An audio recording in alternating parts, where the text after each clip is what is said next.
नमस्कार, स्वागत है आप सभी का हरियाणा के मुख्य समाचार की ताज़ा बुलेटिन में। इस वीडियो में जानेंगे हरियाणा की 10 बड़ी खबरें।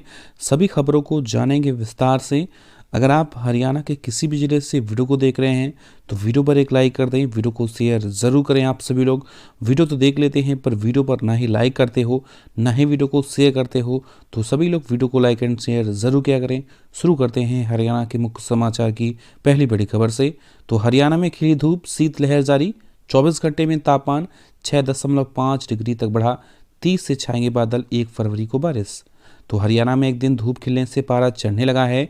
शुक्रवार के बाद शनिवार को भी सुबह से ही सूर्यदेव चमक रहे हैं। 24 घंटे में दिन के अधिकतम तापमान में 6.5 डिग्री की बढ़ोतरी देखी गई।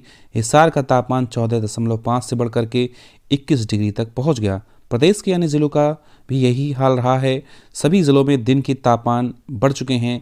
बीती रात महेंद्रगढ़ हिसार में तापमान 3.1 डिग्री रहा है। यहाँ दिन गर्म और रातें ठंडी हैं। सबसे कम अंबाला और फैजाबाद जिलों का 17.6 डिग्री अधिकतम तापमान रहा है। हालांकि मौसम विशेषज्ञों का कहना है कि पहाड़ों में एक्टिव हो रहे पश्चिम विक्षोभ के असर से यह बदलाव देखने को मिल रहा है। अब 30 और 31 जनवरी के राज्य के अधिकांश जिलों में बादल छाएंगे और 1 फरवरी को बारिश के आसार बन रहे हैं। हरियाणा लोकसभा इलेक्शन इंचार्ज बने त्रिपुरा पूर्व सीएम बिप्लब देव पर बीजेपी प्रभारी की पहले से ही जिम्मेदारी। एमपी सुरेंद्र नागर बने सह प्रभारी। तो भारतीय जनता पार्टी यानी बीजेपी इलेक्शन मोड में चल रही है। दूसरे राज्यों के साथ पार्टी में भी लोकसभा इलेक्शन इंचार्ज के नाम की घोषणा कर दी गई है। राष्ट्रीय अध्यक्ष जेपी नड्डा ने हरियाणा में त्रिपुरा के पूर्व सीएम बिप्लब देव को लोकसभा चुनाव का इंचार्ज बनाया है। उनके साथ ही सांसद सुरेंद्र नागर को सह प्रभारी बनाया है। बिप्लब देव पहले से ही हरियाणा में पार्टी प्रभारी की जिम्मेदारी देख रहे हैं। हरियाणा के 2 जिलों में चलेंगी इलेक्ट्रिक बसें। सीएम पानीपत से करेंगे शुरुआत। 9 जिलों के लिए 450 बसों की होगी खरीद। तो हरियाणा के 2 जिलों में 29 जनवरी से इलेक्ट्रिक बसें चलेंगी। मुख्यमंत्री मनोहर लाल 28 जनवरी यानी आज पानीपत से इलेक्ट्रिक सिटी बस सेवा की शुरुआत करेंगे। सूबे के परिवहन मंत्री मूल चंद शर्मा 29 जनवरी को जगाधारी यमुनानगर से सिटी बस सेवा का उद्घाटन करेंगे। पानीपत और जगाधारी में लॉन्चिंग के बाद सरकार प्रदेश के पंचकुला, अंबाला, सोनीपत, रेवाड़ी, करनाल, रोहतक और हिसार सहित कुल 7 अतिरिक्त शहरों में इलेक्ट्रिक सिटी बस सेवा शुरू करेंगे। इन सभी 9 शहरों में सिटी बस सेवा की शुरुआत जून 2024 तक होने की उम्मीद है। पंजाब में थार पर गोलियां चलने का मामला निकला ड्रामा। नौकरी का झांसा देकर करोड़ों ठगने वाले 5 पहलवानों ने रची साजिश, सभी गिरफ्तार। तो 26 जनवरी को होशियारपुर के दसूहा क्षेत्र में महिंद्रा थार पर गोलियां चलने का मामला एक ड्रामा निकला। इस मामले में पुलिस ने 5 आरोपियों को गिरफ्तार किया है। मामला सुलझने के साथ ही खुलासा हुआ कि ये पांचों पुलिस में नौकरी दिलाने का झांसा देकर ठगी का एक गैंग चलाते हैं। अब तक ये युवाओं से करोड़ों रुपए की ठगी कर चुके हैं। आरोपियों की पहचान राजीव कुमार उर्फ छोटू पहलवान निवासी जागलान, हरजिंदर सिंह उर्फ हानी निवासी खोगराबाद, जरनैल सिंह उर्फ कैरा निवासी खुनखुन सरखी, संजीव कुमार निवासी रैली थाना हाजीपुर और अजय बनवाला निवासी गली नंबर 10 नेहरू गार्डन, कैथल, हरियाणा के रूप में हुई है। छोटू पहलवान पूरे गिरोह का सरगना है। ओपीएस की मांग पर 16 को हड़ताल। चंडीगढ़ में कर्मचारियों ने बनाई रणनीति। 31 जनवरी को जिला मुख्यालयों पर प्रदर्शन। पुरानी पेंशन बहाली यानी ओपीएस, ठेका कर्मियों की रेगुलाइजेशन, 5 साल में पे रिवीजन, 18 महीनों के बकाया डीए डीआर, खाली पदों को भरने, निजीकरण पर रोक, एनईपी की वापसी सहित 7 सूत्री मांगों को लेकर कर्मचारी 16 फरवरी को राष्ट्रव्यापी हड़ताल करेंगे। चंडीगढ़ में हुई इस मीटिंग में मांगों को लेकर होने वाली हड़ताल और प्रदर्शन को लेकर कर्मचारी संगठनों ने रणनीति बनाई। मीटिंग में तय किया गया है कि कर्मचारी संगठन 31 जनवरी को देश भर में जिला मुख्यालयों पर प्रदर्शन करेंगे और सरकार को हड़ताल का नोटिस देंगे। भकना भवन सेंटर 29D में मीटिंग में कर्मचारी नेताओं ने गत वर्ष बिजली मुलाजिम की चंडीगढ़ में हुई हड़ताल के दौरान पदाधिकारियों पर दर्ज की गई एफआईआर सहित अन्य सभी प्रकार की उत्पीड़न की कार्रवाई को वापस न लेने की घोर निंदा की। कहा कि 16 फरवरी को किसान मोर्चा भी ग्रामीण बंद करेगा। हरियाणा के करोड़पति एमएलए का सीएम को ऑफर। कांडा ने कहा चंडीगढ़ दिल्ली में फार्म हाउस दूंगा। मनोहर बोले बंटवारे के लिए लड़ाई होगी। तो हरियाणा सीएम मनोहर लाल को लोकहित पार्टी यानी हलोपा के विधायक गोपाल कांडा ने ऑफर दिया है। कांडा ने कहा है कि मैं राजनेता के साथ ही एक बिजनेसमैन भी हूं। मैं मुख्यमंत्री मनोहर लाल को परख चुका हूं। सीएम मनोहर लाल को मैंने रिटायरमेंट के बाद चंडीगढ़ और दिल्ली में फार्म हाउस बनाकर देने का ऑफर दिया था। इस पर मुख्यमंत्री मनोहर लाल ने कहा कि गोपाल, मैं इसका क्या करूंगा? मेरे मरने के बाद इसको लेकर भाई बंटवारे के लिए लड़ाई करेंगे। मैं सारी संपत्ति जो भी है मेरे नाम पर है वह मैं प्रधानमंत्री फंड के नाम करके जाऊंगा। गोपाल कांडा करोड़पति हैं। 2019 के विधानसभा चुनाव में दाखिल एफिडेविट के मुताबिक कांडा के पास करीब 70 करोड़ रुपए की अचल एवं चल संपत्ति है। सिरसा में करीब 2.5 एकड़ में उन्होंने अपना महल बनवा रखा है। कांडा का गोवा में बिग डैडी नाम से कैसीनो चलता है। उन्हें गोवा को कैसीनो किंग भी कहा जाता है। 2019 में गोपाल कांडा दूसरी बार अपनी पार्टी हलोपा के टिकट पर सिरसा से विधायक बने थे। चुनाव नतीजों के बाद उन्होंने हरियाणा में मनोहर लाल की अगुवाई वाली बीजेपी जेजेपी सरकार का समर्थन किया।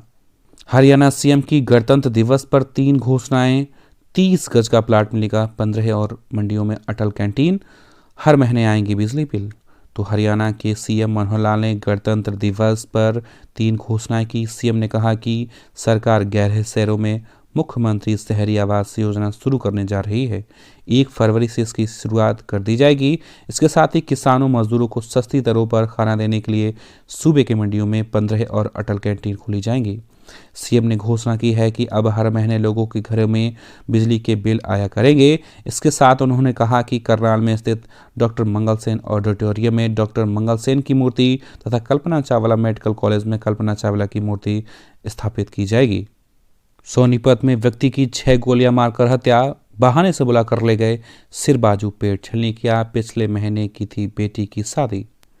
तो हरियाणा के सोनीपत में व्यक्ति की गोलियों से मारकर हत्या कर दी गई है। बड़ौदा गांव में 2 युवकों से बुलाकर खेतों की तरफ ले गए, उसे 6 गोलियां मारी गई हैं। घटना के बाद दोनों युवक फरार हो गए। सूचना पाकर पुलिस के अधिकारी मौके पर पहुंचे और 100 को कब्जे में लेकर पोस्टमार्टम के लिए अस्पताल में भिजवा दिया गया है। मृतक की पहचान रमेश के रूप में हुई है। कुछ ही घंटों में पुलिस ने 4 आरोपियों को गिरफ्तार कर लिया है। इनकी पहचान सुमित उर्फ डिसूजा, कुश उर्फ कौशिक, बड़ौदा के रहने वाले मोहित और अहुलाना गांव के सचिन के रूप में हुई है। शुरुआती पूछताछ के चारों ने बताया है कि 21 जनवरी को उन्होंने गन पॉइंट पर युवक से बाइक लूटी थी। राज ने बताया कि उसका भाई रमेश खेतीबाड़ी का काम करता है। शनिवार को वह गांव के मेन चौक के पास बैठा और अन्य ग्रामीणों के साथ ताश खेल रहा था। करीब 12:40 से 2 युवक उसके पास आए। दोनों रमेश को खेत की तरफ ले गए। कुछ देर बाद ग्रामीणों को गोलियों की आवाज़ सुनाई दी। ग्रामीण खेतों की तरफ दौड़े तो दोनों युवक रमेश पर गोलियां बरसा रहे थे। ग्रामीण युवकों को पकड़ पाते इससे पहले दोनों युवक फरार हो गए। रमेश की मौके पर ही मौत हो चुकी थी। उसके सिर, बाजू और पेट में करीब 5 से 6 गोलियां मारी गई थीं। पूर्व केंद्रीय मंत्री हरमोहन धवन का निधन। 83 साल की उम्र में अंतिम सांस ली। चंडीगढ़ की राजनीति के दिग्गज रहे। चंडीगढ़ की राजनीति के दिग्गज हरमोहन धवन का निधन हो गया। उन्होंने 83 साल की उम्र में मोहाली के एक प्राइवेट अस्पताल में अंतिम सांस ली। वे लंबे समय से बीमार चल रहे थे। वे पूर्व पीएम चंद्रशेखर की सरकार में केंद्रीय राज्य मंत्री रह चुके हैं। इसके बाद वे कांग्रेस, बसपा और भाजपा में शामिल हुए। हालांकि वे आम आदमी पार्टी से जुड़े हुए थे। हरमोहन धवन चंडीगढ़ के सांसद व केंद्रीय मंत्री रह चुके हैं। उनका जन्म 14 जुलाई 1940 को फतेहजंग जिला कैम्बलपुर यानी अब पश्चिम पाकिस्तान में है और 1947 में भारत के विभाजन के बाद उनका परिवार भारत आया था। वे काफ़ी समय तक अम्बाला छावनी में रहे, जहां उन्होंने बीडी हाई स्कूल से मैट्रिक और एसडी कॉलेज से इंटरमीडिएट किया था। पानीपत में 3 बैंक कर्मियों को करंट लगा। हाई वोल्टेज तारों से टच हुआ बोर्ड, जमीन पर गिरे। एक की मौत अकेला कमाने वाला था। तो हरियाणा के पानीपत शहर में 3 बैंक कर्मचारी हाई वोल्टेज तार की चपेट में आ गए, जिससे वे झटके से नीचे गिर पड़े, जिनमें से एक की मौत हो गई जबकि 2 की हालत गंभीर है। सिविल अस्पताल में जब एक बैंक कर्मी को मृत घोषित किया गया तो परिजन नहीं माने और प्राइवेट अस्पताल ले गए। वहां से डेड घोषित करने पर बॉडी को पोस्टमार्टम के लिए अस्पताल में लाया गया।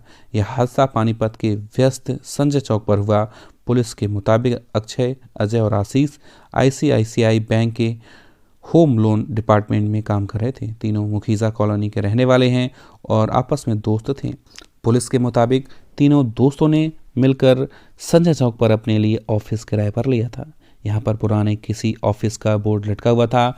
उस बोर्ड को हटाकर तीनों अपने लोन डिपार्टमेंट का बोर्ड लगा रहे थे। इसी दौरान अचानक उनका लोहे का बोर्ड ऊपर से गुजर रही 11,000 केवी यानी हाई वोल्टेज तारों से जा टकराया, जिससे तीनों उसकी चपेट में आ गए और करंट लगते ही जमीन पर गिर पड़े। इनमें से आशीष की मौत हो गई, जबकि अक्षय और अजय की हालत गंभीर बताई जा रही है। नूह की दो बेटियों ने जीता गोल्ड। चंचल आइस कर्लिंग और ईसा दौड़ में अव्वल। गांव पहुंचने पर ग्रामीणों ने किया स्वागत। तो हरियाणा में नूह जिले के गांव उजीना की दो बेटियों ने गोल्ड जीतकर गांव और जिले का नाम रोशन किया है। चंचल छोकर पुत्री सुधीर ने श्रीनगर में नेशनल आइस कर्लिंग में गोल्ड मेडल जीता। वहीं ईसा पुत्री दिनेश कौशिक ने गोवा में 100 मीटर दौड़ में अव्वल स्थान प्राप्त करके गोल्ड मेडल जीता। दोनों बेटियों का फूलमाला और डीजे के साथ स्वागत किया गया। गोल्ड मेडल विजेता ईसा और चंचल ने बताया कि बेटियां किसी से कम नहीं हैं। अगर हमें अच्छी शिक्षा दी जाए तो हम भी लड़कों की तरह आगे बढ़ सकती हैं। हमें लीडर होकर आगे बढ़ना चाहिए ताकि हम अपने देश का नाम रोशन कर सकें। उन्होंने कहा कि अगली बार भारत के लिए गोल्ड मेडल लेकर आएंगे, इसके लिए हमें और ज़्यादा मेहनत करनी होगी। तो अगली बड़ी खबर है हरियाणा बुढ़ापा पेंशन से जुड़ी। तो हरियाणा में बुजुर्गों को अब मिलेगी जल्द पेंशन, क्योंकि अब हरियाणा सरकार इस बार 1 फरवरी से जो बजट है वो प्रक्रिया तेज़ करेगी। इसके बाद हरियाणा में बुजुर्गों के खाते में पेंशन आना शुरू हो जाएगी। वैसे आपको बता दें, सूत्रों के हवाले से जो खबर आई है वो हरियाणा में इस बार पेंशन 12 से 15 फरवरी के बीच में पेंशन सभी के खातों में 3,000 रुपये जारी कर दी जाएगी। ये बड़ी अपडेट निकल कर आ रही है।